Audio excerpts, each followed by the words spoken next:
got out of the service, I worked for the government, you know, as a test pilot on various different particular aircraft. While I did that particular activity, I was asked if I wouldn't mind working on some simulators, and I thought that was a good idea, good for my future, so I did. We were then reassigned. It was just not myself. There were several other fellows like myself, engineers, that were reassigned to certain companies here in the United States on the various different simulators that they were making for the various new aircrafts that they were building. For example, you know, the F-89, F-94, and F-102, and a group of others.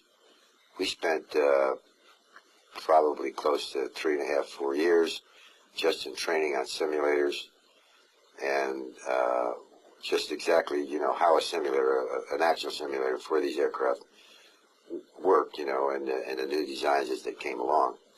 After they thought that we were trained sufficiently, then we were asked to do another project, which was more or less in my field as mechanical design. That was to join metal together without glue, nuts, you know, or any adhesives, so forth, you know, for aircraft purposes.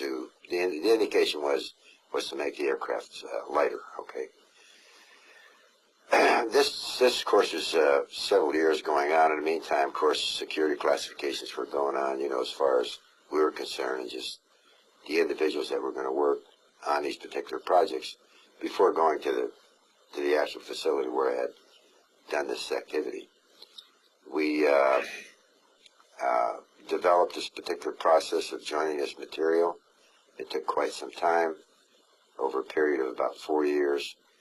And then it was indicated to us that we'd go on a special project in New Mexico, which we did. And it was about 3 or 4 years after we had gotten there that we found out that these were simulators that we would be engineers on simulators for flying discs. There was one particular project I worked on associated with that disc was several years, of course. It's very time-consuming in a translation of scientific data as provided to us by the grays, a specific type of gray. As this information was given to our scientists and various different engineers that we had no association with, but they were doing what they call a copy engineering. The copy engineering was a process where they had taken an item or a portion of the craft, and they were disassembling it, writing their procedures, and identifying certain things as they took it apart and how it related to from their science to our science, and could we use that. I spoke in a little lecture here a while back that no average pilot could fly a flying disc because it was so complicated and so foreign to the individual pilot that there would be no way that he'd be able to hop in one, even if they gave it to him and said, here, fly this. Consequently, what we did, we took their avionics and transferred it to our science and our technology and used the avionics that we know of as far as aircraft is concerned. The basic principles in all this, as far as the avionics was concerned, was no different than a regular aircraft that we have. If you understand that, say for example, a fighter aircraft, it's much different than a flying disc.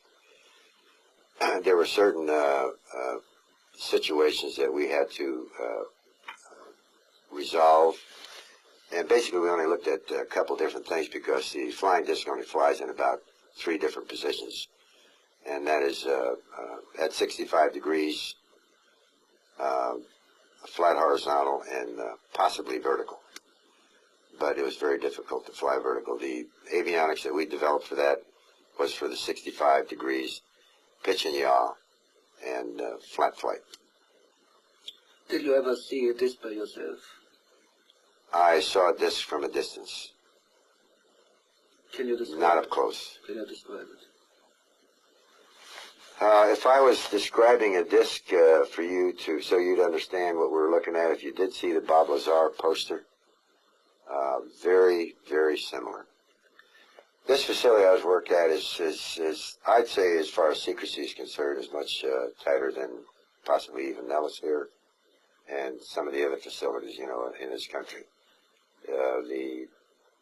The entrance and the locations and the scenario on say, hey guys, you know, here this is, you know, this is what this ship looks like. It's okay. That's what the ship looks like. As far as entering the ship, no. But that was a disc. How far away was it? Oh, well, I was, say, 10 or 15 feet away. Was it flying or standing on the ground? It was just sitting on the ground, on its belly. What did you feel in the moment when you saw it? What was your impression of it? I had, my impression was, as an engineer, was just great. Have you ever seen any aliens? We were introduced to grays that were associated with the project, but they were, I could say that in the time that I spent, maybe I've seen the grays a half a dozen times or more, but no more than 10 times, I think. But they were on, the reason that we saw them was actually for us to get used to being associated with them, okay?